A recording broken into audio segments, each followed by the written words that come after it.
Elle est mère de 100 dans le Calvados. Elle est mère de 3 enfants aussi. Elle est agricultrice. En tant qu'agricultrice, elle connaît bien l'enracinement de notre mouvement. En tant que mère, elle connaît la valeur du mot mariage. Elle est un fidèle soutien depuis le début et nous la remercions d'avoir accepté notre invitation. Je vous demande d'accueillir Anne Boissel. Merci beaucoup.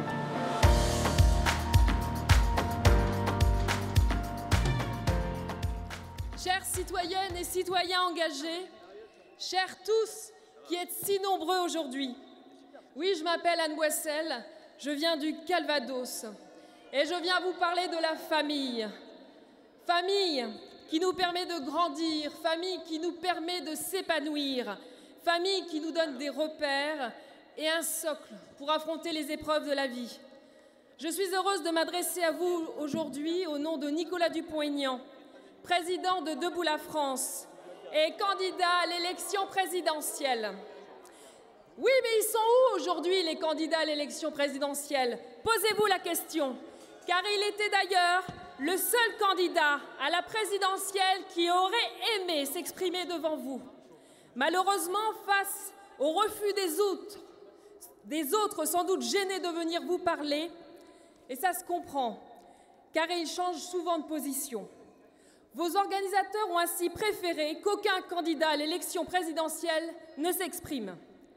Je sais que ceux qui m'ont précédé à cette tribune et ceux qui me suivront sont sincères, mais ils n'ont pas la chance, comme moi, de soutenir un candidat qui ne change pas de position au gré du vent et des scrutins. Vous êtes plusieurs dizaines de milliers aujourd'hui à manifester pour vos convictions, pacifiquement comme vous l'avez toujours fait. Rien que pour cela, nos dirigeants et ceux qui veulent le devenir devraient vous respecter.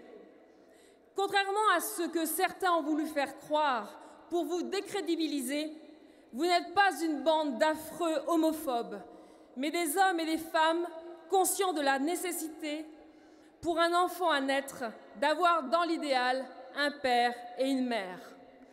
Dans notre parti Debout la France, dont je suis la vice-présidente, nous ne changeons pas d'avis en fonction de nos auditoires. Nicolas Dupont-Aignan a toujours été clair sur la question du mariage et de l'adoption pour les couples de même sexe. Je ne suis pas comme un ancien président de la République qui vous parlait d'abrogation pour vous faire plaisir avant de se défausser quelques jours après devant un autre auditoire. Je ne pense pas non plus que votre mouvement a autant d'importance que la culture du bonsaï, comme a pu le dire le vice-président du Front National. Je connais Nicolas Dupont-Aignan depuis des années et je peux vous assurer de sa droiture.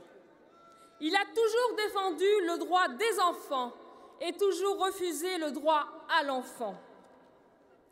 Et c'est pour cette raison qu'il propose de réécrire la loi Taubira afin de rétablir la filiation naturelle père, mère, enfant. Chers amis, ne vous laissez pas berner par ceux qui écoutent leurs conseillers en communication avant leurs convictions. Comme vous, Nicolas Dupont-Aignan continuera de se battre pour rétablir la filiation naturelle en sacralisant le lien père, mère, enfant. Comme vous, il refusera jusqu'au bout la PMA pour les couples de même sexe.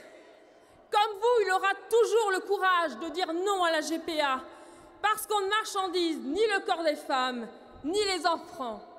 En France, tout ne s'achète pas, notamment les bébés fabriqués en Afrique que l'on peut choisir sur catalogue dans les grands hôtels parisiens. Sur ce point, Nicolas Dupont-Aignan souhaite l'abrogation de la circulaire Taubira sur la nationalité des enfants nés de mères porteuses à l'étranger. Cette circulaire est une véritable hypocrisie, nous le savons tous. Mais où sont aujourd'hui tous les défenseurs des droits de l'homme quand il s'agit de lutter contre l'exploitation pure et simple du corps de la femme? Où sont les soi-disant écologistes quand il s'agit de défendre la vraie écologie, l'écologie humaine? Mais la politique familiale, ce n'est pas seulement la question du mariage, de l'adoption, de la PMA et de la GPA.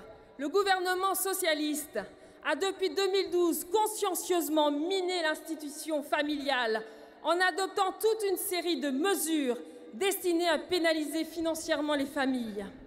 La France était enviée par l'ensemble des pays européens pour sa politique familiale. Ça aussi, les socialistes l'ont détruit.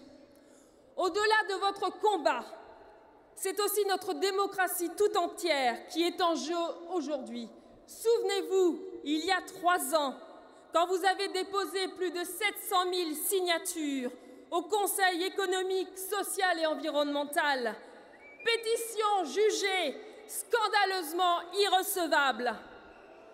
Nous supprimerons le Conseil économique, social et environnemental. Chers amis, continuez votre combat. Il vous faut aujourd'hui transformer votre grand mouvement dans les urnes. Seule façon de faire bouger les choses. La flamme de votre résistance ne doit pas s'éteindre et elle allumera d'autres combats à venir. Ne lâchez rien, jamais, restez debout toujours et vive la France. Merci. Merci Anne Boissel.